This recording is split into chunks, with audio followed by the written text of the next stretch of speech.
They fired me the way weak people always do, quickly, quietly, and with the kind of brittle politeness that cracks if you breathe on it. After 21 years of building the company's innovation pipeline, I was dismissed in a 7-minute meeting that felt more like a dentist's appointment than the execution of a man's career. They said the words restructuring initiative, but their eyes said something else. We think we're finally done with you. And I, being smarter than the room and older than their collective experience, simply nodded and said, "Thank you." It startled them. They wanted tears, anger, bargaining, anything that would confirm their imagined superiority. But I walked out with a calm so steady it made the HR manager swallow hard. She didn't know that the moment I stepped out of that glass tower, I wasn't thinking about the job I'd lost.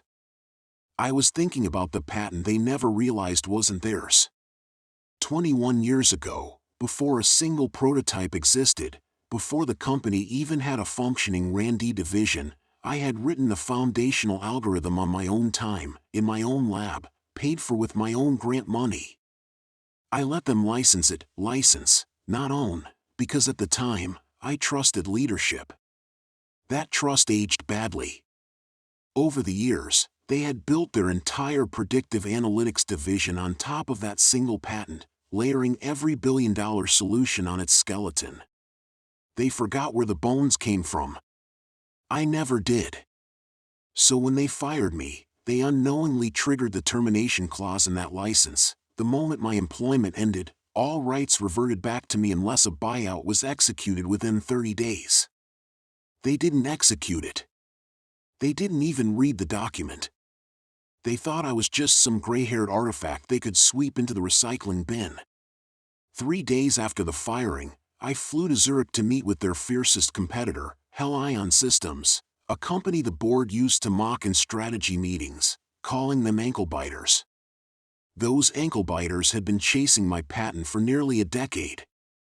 They had offered stupid money for it once, back when I was still loyal enough to decline.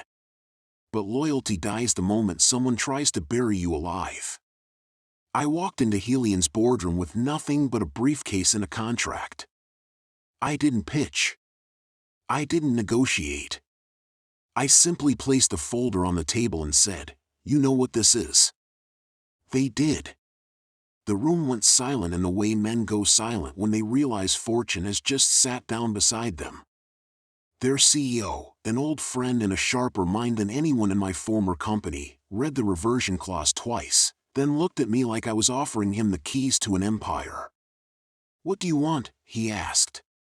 I told him, full sale, 21 days from my termination, no extensions, no haggling, and enough money to make the firing feel like a clerical error in the story of my life. The number I named made one of the board members choke on air. 21 days later, the deal closed for $2.3 billion. The wire transfer hit my account at 9:12 a.m. At 9:17 a.m., my old company's servers began lighting up with catastrophic errors. Their entire analytics infrastructure, every client portal, every proprietary tool built on my algorithm, frozen. Unusable. Snatched out of their hands by their own ignorance. Helian's legal department notified them of the sale 30 minutes later. By noon, their biggest customer had canceled a renewal worth $400 million. By evening, their stock had fallen 22%. The CEO who fired me sent a panicked email asking if I would consider discussing options. I replied with the same 2 words I gave him on my last day: "Thank you." He would never know what for. Thank you for your arrogance. Thank you for your incompetence. Thank you for pushing me out the door before you realized the foundation of your empire had my name etched into it. I didn't ruin them. I simply reclaimed what was already mine. They called an emergency board meeting the next morning, one of those frantic, camera on, tie-askew video calls where everyone pretends to be calm while their careers dissolve in real time. I wasn't there, of course, but I had people on the inside who still respected me enough to whisper what went down. The CEO opened with a shaky attempt at optimism, something about temporary disruption and manageable risk. Then the CIO shredded him in front of everyone, demanding to know how a license reversion clause had gone unnoticed for 2 decades. Legal tried to shift blame to HR tried to shift blame to old record-keeping policies, and the CFO just sat with his head in his hands, already forecasting the write-offs that would rain hell on their quarterly filings. By mid-meeting, shareholders were texting board members directly. No one wanted to say the quiet part aloud. The company had built its fortune on something it never truly owned. Meanwhile, I was sitting on the balcony of a hotel overlooking Lake Geneva, drinking strong coffee and feeling the kind of peace you only get after surviving a storm someone else thought would drown you. Helion had already begun the transition, folding my patent into their architecture like a new heart in a runner's body. Within 24 hours, their systems were faster, cleaner, smarter. Clients that used to belong to my old company suddenly found Helion's proposals on their desks, improved, cheaper, legally unassailable. In business, people prefer power over loyalty. And I had just given Helion the mother of all power moves. On day 23, the real collapse began.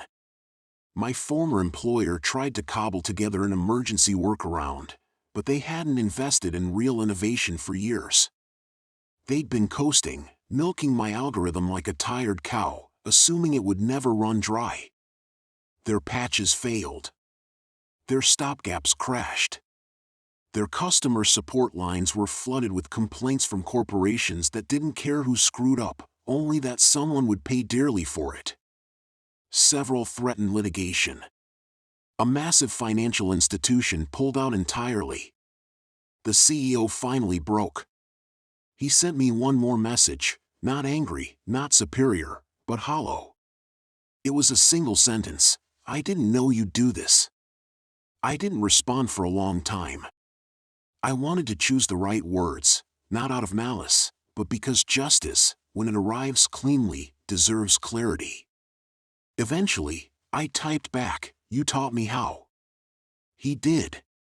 He taught me that loyalty is wasted on people who only value it when it's convenient.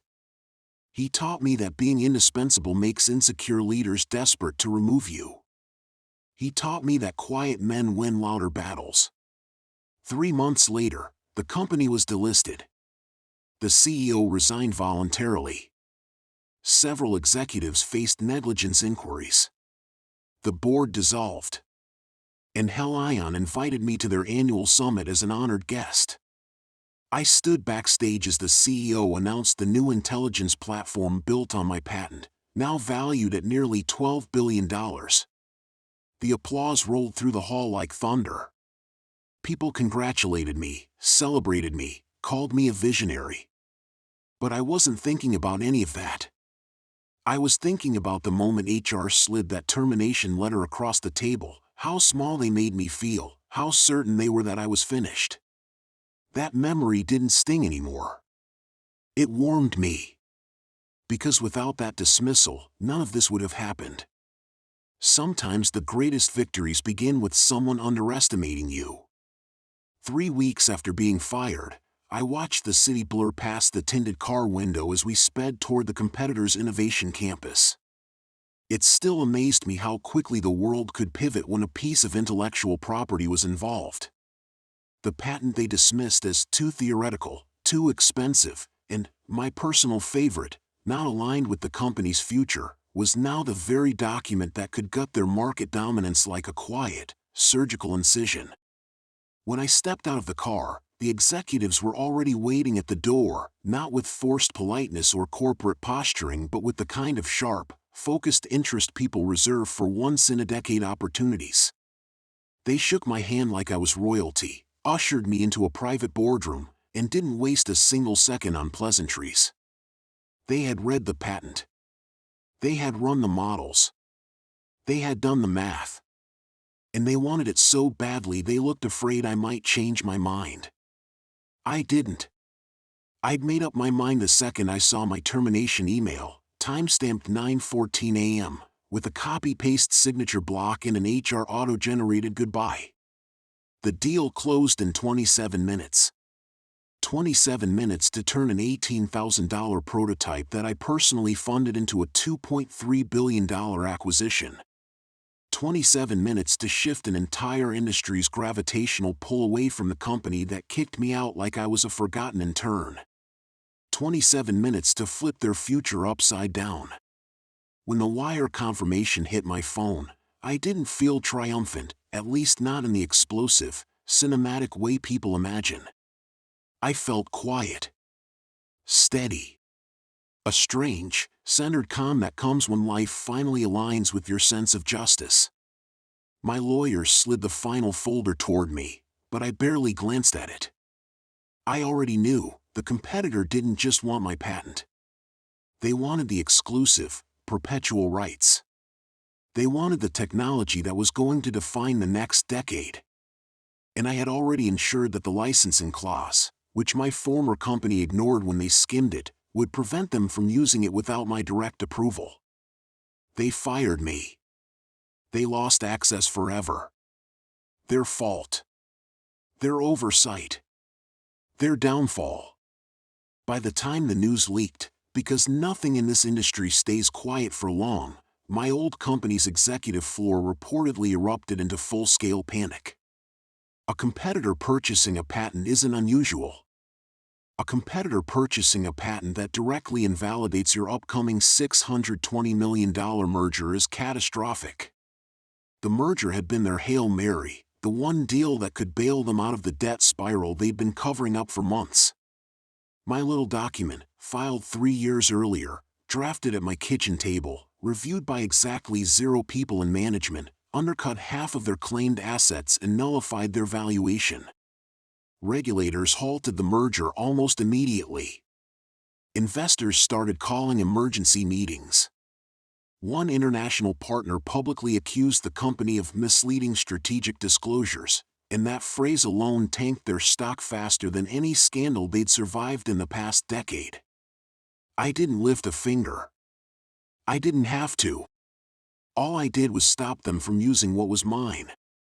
When the CEO reached out, I ignored his first message. In the second. In the third.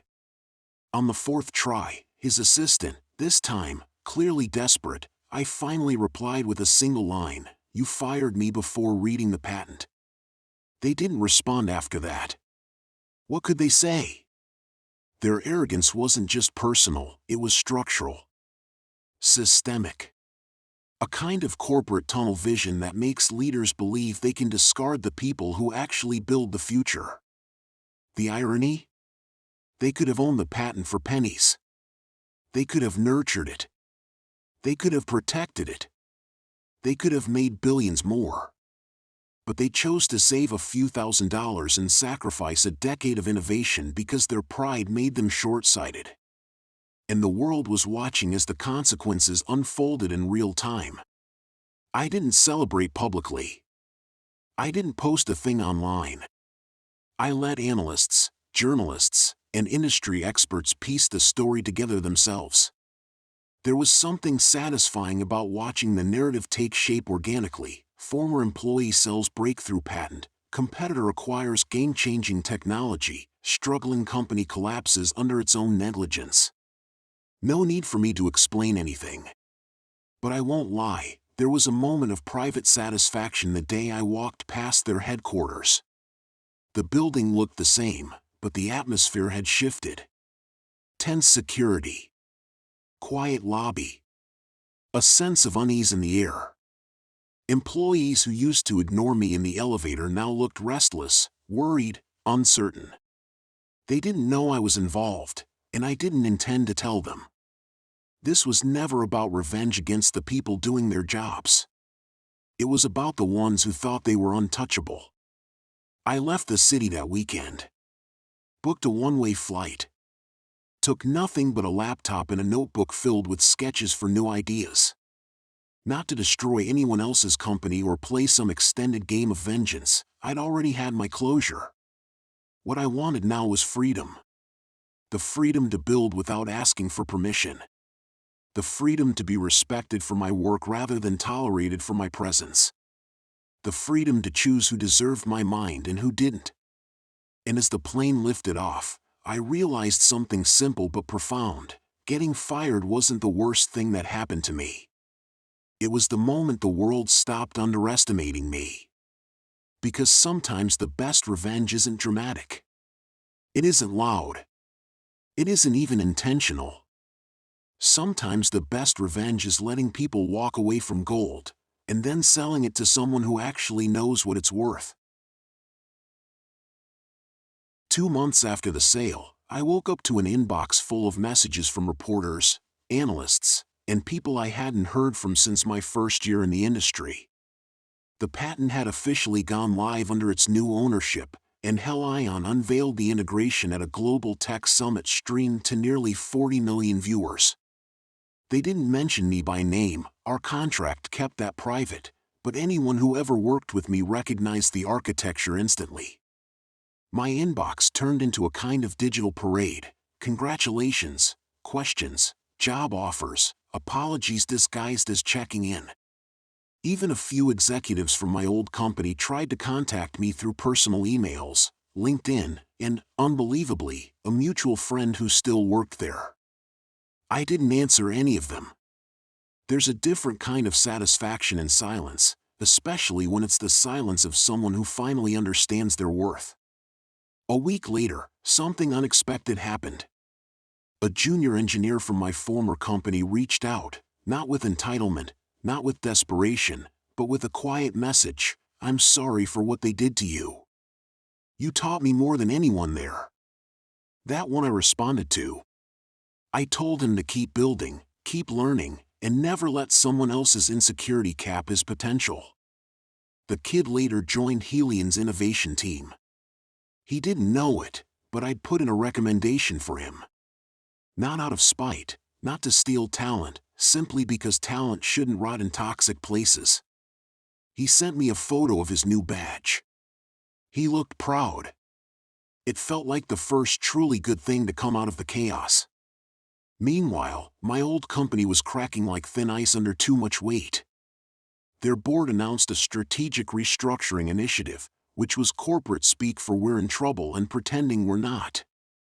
Their CEO went from giving confident televised interviews to dodging questions about the failed merger, the missing valuation, the patent oversight, and the internal audit that leaked. Investors demanded accountability. Regulators circled like vultures. Clients pulled contracts with thinly veiled statements about operational stability concerns.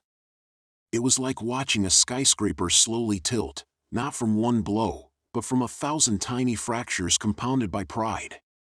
I knew what was coming next even before the news broke. The CEO abruptly retired, the CFO resigned to pursue new opportunities, and the chief legal officer stepped down. In plain language, they were forced out. But the moment that hit me hardest wasn't the corporate collapse. It was when a journalist, doing a deep dive story on the situation, sent me a polite request for comment. Attached were internal emails from my old company, leaked by someone on the inside. One line stood out so sharply it felt like I'd swallowed ice: "His patent is irrelevant. He won't do anything with it. Just let him go." I remembered the arrogance in those meetings. The dismissiveness. The way they cut me off mid-sentence. The way they treated the work that would eventually define an entire industry like it was a nuisance. They didn't just underestimate me. They bet their future on the assumption that I was small. And they lost. I didn't give the journalist a dramatic quote. Instead, I wrote something simple: people protect what they value. It wasn't vindictive. It wasn't clever. It was the truth. They didn't value the work. They didn't value the engineer. They didn't value the future they could have had. And now they were living with the consequences of their own blindness. With the story now global, my life changed in ways I couldn't have predicted. I was flown out to conferences, invited to roundtables, offered equity partnerships. Countries invited me to consult on national tech initiatives. The freedom I'd tasted after being fired had turned into a full banquet. I wasn't chasing opportunities, The opportunities were chasing me. I chose carefully, not out of revenge, but out of peace. I only worked with people who respected the craft, who wanted to build boldly, not politically. And through all of it, I never once felt the urge to celebrate the downfall of my old company. I didn't need to. Their failure wasn't my victory. My victory was the fact that I kept building when they told me I wasn't worth keeping. Later, when a prominent venture firm offered to fund any idea I wanted with a blank check, I realized something profound. I hadn't just survived what they did. I had outgrown the entire world they tried to confine me to. The 23rd day after my termination wasn't supposed to matter. It was just a number. But as I walked back into that skyscraper, now as a visiting consultant for the competitor who owned my patent, it felt like the world had finally agreed to give me the smallest, sweetest bow on top of the chaos they'd thrown me into. And believe me, I didn't plan revenge at first. That's the funny part. I only wanted fairness, recognition, a handshake that meant something. But when a company fires you with the same tone they use to dismiss a coffee stain on the carpet, something in you shifts. Something sharpens. Something wakes up that you didn't even know was asleep. And now, well, let's just say the creature was fully awake. When I stepped into the lobby, the receptionist, same one who had watched me box up my things 3 weeks earlier, froze like she'd seen a ghost. I smiled, calm and collected, the kind of smile that says, "I'm not here to haunt. I'm here to reclaim rent." "Good morning," I said, sliding my temporary visitor badge across the desk. It was branded with the competitor's logo in loud, unmistakable color. You could practically hear the scandal spreading through the building like a nervous whisper. Word traveled quickly, 3 floors by elevator delay, 5 by gossip velocity. Then the summons came, executive conference room. Immediately. Perfect. I walked in to find the very people who fired me sitting around a table that looked less like a meeting space and more like an altar where they were preparing to sacrifice their remaining dignity. Their CFO looked nauseous. Their CEO couldn't meet my eyes. The legal team had folders stacked like sandbags before a flood. It hit me then. They finally understood what they had thrown away. My patent, dismissed, undervalued, mocked, was now the golden ticket for their biggest competitor. The same filing they tried to reassign from me. The same innovation they claimed didn't align with current business goals. The same genius they fired because I wasn't being a team player for insisting it mattered. And now? Their only shot at surviving the next decade depended on a signature they no longer had access to. The CEO broke first. "We'd like to renegotiate your exit, perhaps discuss reacquiring the rights," but I lifted a hand. "No. I'm not here for negotiations. I let that settle. I'm just here as a courtesy." Confusion, panic, fear, 3 flavors of silent executive misery. I opened my briefcase and placed the thick, freshly notarized contract on the table. "This," I said, tapping the embossed cover, "is confirmation that the patent has been purchased, fully, legally, and permanently, by a company that actually believes in the work." Their COO inhaled sharply, a broken whistle of a sound. "For how much?" he croaked. $2.3 billion. The CFO's tablet clattered onto the table like he'd lost motor control. The CEO's face drained so fast I thought he'd pass out. Then the COO stood up abruptly. Chair scraping, breath shaking, eyes wild. And just like that, right there in front of everyone, he ripped off his badge and slammed it onto the table. "I quit." He stormed out before anyone could speak. The room fell into a silence so heavy it almost felt like gravity had doubled. I gathered my contract, closed my briefcase, and offered them a polite nod, the same nod I gave on my last day when they told me HR would handle the paperwork. Back then, thank you was the only thing I could muster. Now, the thank you was mine. Because being fired didn't ruin me. It just removed the dead weight that was stopping me from taking off. And as I stepped toward the elevator, I didn't look back. You don't look back at a building you've already outgrown. Their silence in that glass conference room lingered long after I'd left it, like a ghost I'd planted there on purpose. But the real satisfaction didn't hit me until the elevator doors closed and I finally let myself breathe. 3 weeks ago, I'd walked out of that same elevator carrying a cardboard box and trying to swallow the humiliation. Now I was walking out with a contract worth more than the entire floor's annual operating budget. Funny how life likes symmetry. The lobby was quieter this time, almost reverent. The receptionist didn't speak as I passed her desk. She just watched me with a kind of cautious awe, the way you watch someone who walked out of a burning building carrying gold. I gave her a small, polite smile, the kind that says, "I'm not angry, but I do remember." Outside, the sky felt wider. Or maybe I just felt lighter. I didn't go home. Not yet. I took a slow walk around the block, letting the day settle on my shoulders. The city noise, the traffic, the footsteps, the impatient honks, all felt different. Brighter. Sharper. Like the world had finally realigned to acknowledge my worth. And then my phone buzzed. A number I recognized. My former CEO. I let it ring twice. 3 times. Then I picked up, mostly out of curiosity. He didn't bother with pleasantries. "That was unnecessary," he said, voice tight. "We could have reached an understanding." I chuckled. "You had 21 days to reach an understanding. We didn't know, you didn't want to know."